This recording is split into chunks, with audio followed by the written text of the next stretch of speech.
Hi, since you have already know all about the use state hook and how to use it, and have also learned all about the map function in JavaScript, it is time to stitch them together.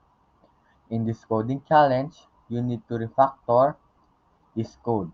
Since we don't want repetitiveness as possible in our code, refactor it using the use state hook and map.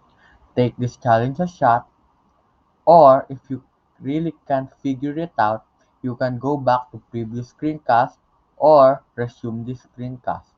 Try to solve this coding challenge right now.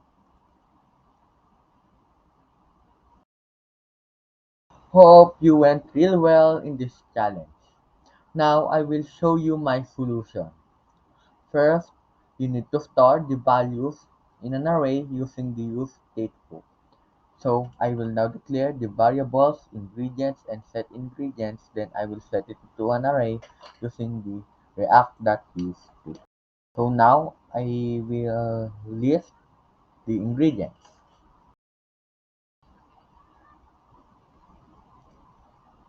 So now I already declared it to an array. So I will now map it. Since it is JSX, we need to have a curly brace to have it as an JavaScript expression. This function returns a Lee element that renders each ingredient. So let's see if it works. Don't worry about the warning for now. So yes, it works. So that is it for now. Thank you very much for this coding challenge.